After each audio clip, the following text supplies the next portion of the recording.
Hello, and welcome to our 6th episode of Morrowind Modding Highlights, where we give you just a brief snippet of some of the best mods that get released each week.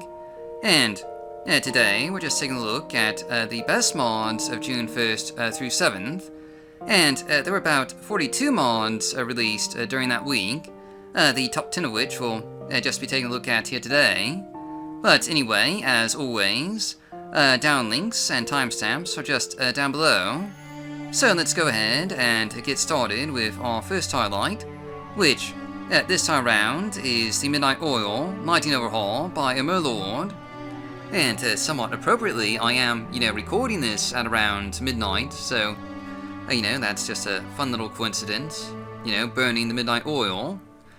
But now, quite obviously, this is a lighting overhaul mod, and that comes with a variety of features to make the game just a bit more immersive.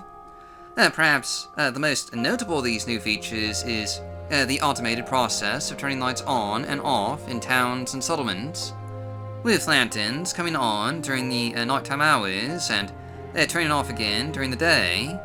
You can also just toggle lights on or off by holding down the shift key and, clicking on a lantern or a candle or just some kind of a light source. And this works on pretty much every light source in the game, so, you can light up or darken various interiors just to your heart's content here. But, that's not all. This also includes an overhaul of the lanterns and candles that you can carry with you. As before in the vanilla game, these just had a limited duration and it would be used up over time.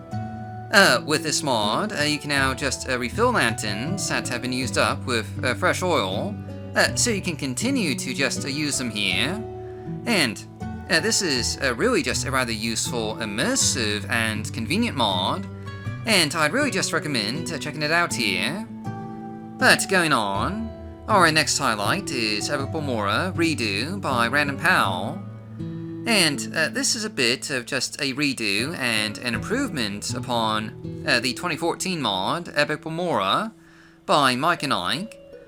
And that was basically a cosmetic overhaul for the city of Balmorra. Just adding all these buildings to the hillsides that you can see here, to just give the impression that the city was just actually, a lot bigger than it really was. Since none of these new buildings had any new interiors, and by the way, this redo doesn't add any interiors either. But what it does do is just add some of these new towers here to add a sense of verticality to the city. And not only that, but it also just rearranges a lot of the buildings here, so that they make more sense and, can be accessed from a street level. Which, a lot of them couldn't be in the 2014 release of this mod. This also adds in some new clutter and detailing to the rest of Balmorra here, including just along the Odai. And overall, this is just a really great redo of Mike and Ike's mod, and if you're a fan of the original, you really should just, check this one out. But next up, we have Essential Indicators by Enumeral 21. A fairly feature-heavy gameplay mod, Essential Indicators adds a crosshair indicator for essential items, essential NPCs, quest items, quest givers, as well as adding a ownership indicator for owned items, a tooltip for quest items, and a sneak indicator. This means that you'll be able to tell instantly whether an item is used in a quest or an NPC is a quest giver by, just hovering your mouse cursor, over them. It'll show up blue if they're related to a quest, but only until you complete that quest, after which they'll no longer have a special indicator, identifying them as being quest-related here. There's also a fairly in-depth mod configuration menu, where you can turn off or turn on just any of the features here. And there's also a sneak indicator, And not to mention an option to make quest-related NPCs just unkillable in order to prevent the breaking of quests and whatnot. There's quite a bit here, and this is just a pretty useful mod that we're only briefly touching upon, and it's absolutely just, worth adding to your game here. But moving on, our next highlight is LDM Context Matters by Lucifer. Without question, just one of the largest dialogue mods to be released in 2020. LDM Context Matters is a mod that looks at a little consistency to the in-game dialogue, correcting dozens of entries where NPC dialogue doesn't necessarily make much sense for the character you're talking to. LDM does this by editing existing dialogue entries, refiltering others, or adding on to vanilla dialogue, fixing issues like tavern owners talking about themselves in the third person, or Ashlanders who claim to be unable to, speak the common tongue, but then will tell you about local rumors or whatnot. There's quite a bit that this mod covers here, and if you've ever just had your immersion broken by seemingly inconsistent dialogue, or strange dialogue responses, this is a mod that you'll definitely just want to install here. Just going on though, we're taking a look at Travel Tooltips by Teolau and Superstar. Now this is just a really neat little interface mod that adds maps and travel tooltips to caravanners, shipmasters, and gondoliers. With this mod, when you hover over the travel selection in the dialogue menu, you'll see a map of Ardenfell, and there's a few just different types of maps that you can choose from in the mod configuration menu, one of which has the travel routes just listed on it. But anyway, after selecting the travel option in dialogue, you'll be given a list of destinations, and now when you hover over each destination, you'll see a map of that city or region, along with just a bit of info about that town or city. There's a number of just different colors, fonts, and other things that you can tweak here, and this is just a really cool, mod to check out here. Next up, we have MTR by The Divines by MTR. Much like Merlord's character backgrounds, this mod adds a new step to the character generation process, where you can choose a deity to believe in, with about 80 different divines from the world of Tamriel for you to choose from, each with different benefits that come from, worshipping them. From Daedra to Aedra, and the various gods of the beast races, there's just a lot of different gods that your character could potentially worship as part of their background. This is a lot like D&D, or at least I think so anyway. Truth be told, I've never actually played D&D. Everything I know about it is from pop culture and reading Weregeek, that webcomic. But I'm pretty sure you can pick a deity in D&D as well, so, that just works as an example.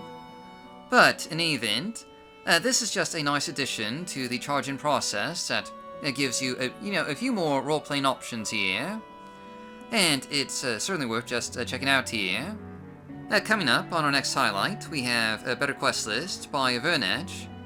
A simple and just straightforward mod. This basically adds a couple of new tools to organize your journal's quest list, including the ability to specifically highlight a quest by clicking on it when holding down the Shift key. You can also hide active quests and just unhide them if you so desire. This can be especially handy if you have just a lot of active quests here, and want to highlight only a few of them that you might want to focus on. Like you could just highlight all the ones that take place in the Bitter Coast, if you're just trying to, knock out a bunch at once here. Either way, this mod comes with a configuration menu, where you can just reset the visibility of hidden quests and change the highlighting color. And overall, it's just a really nice little organizational mod to check out here. But moving on, Our next mod is Less Aggressive Creatures by Murloc. And now, this is just a customizable gameplay mod to make creatures in Morrowind just a bit less aggressive. Unlike other mods of this type, this one uses MWC to just allow you to customize which creatures will have a chance to spawn passively, as well as the likelihood of the chance that those creatures will just be passive here, with anything from a 0% to a 100% chance. Now, this mod does this by using a whitelist that you can customize by just adding anything to it. Like you could add rats or cliff races to the enlist here to make them more passive. And as a result, this also covers modded content like the province mods. And this is just an extremely useful mod, especially for those wanting to wander about Morrowind without being attacked every 5 minutes by cliff races or mud crabs or whatnot. And with full modding support, this is just really the best passive creature mod for Morrowind at the moment. But next up, we're taking a look at Crystal Soul Gems by SVNR and Space Devo. And as you can probably guess, this is a graphics replacer for the Soul Gems of Morrowind, adding transparency, glowing effects, and reflections to the petty, lesser, common, greater, and grand Soul Gems in-game. And this is just a rather beautiful high-quality replacer here, giving these Soul Gems some just amazing glowing effects with support for animated particles and PBR, or physical-based rendering. And, you know, this is just a really amazing looking replacer for the Soul Gems of Morrowind, and I would say just one of the best ones out there. Maybe not on par with, you know, Peterbit, but, you know, pretty close. And either way, it's just a really great looking mod. Just as a note here, the mod authors have a video of this mod in action, and you'll find a link to that just down below. And it's definitely just a cool mod to check out here. Finally, we've got our last highlight, which this time around is Numeral's Minor Mods by Innumeral21. Rather than just one mod, this is actually a collection of, well, minor mods. And these are all just various minor graphics mods with a variety of replaces covering things like Ashmeyers, the scum textures in the Bitter Coast, various ingredients, and a replacer for the water used in the Palace of Vivec. None of these are massive mods, but, you know, there's some just really nice looking replacers here. Unlike the Bitter Coast, a scum replacer that comes with just 2 options here, including one with a green tint with just a bit of a animation effect. And all in all, these might just be some good additions for your game here. But that's everything for today, so as always, links are down below. Thanks for watching, stay safe, and I'll see you all next time.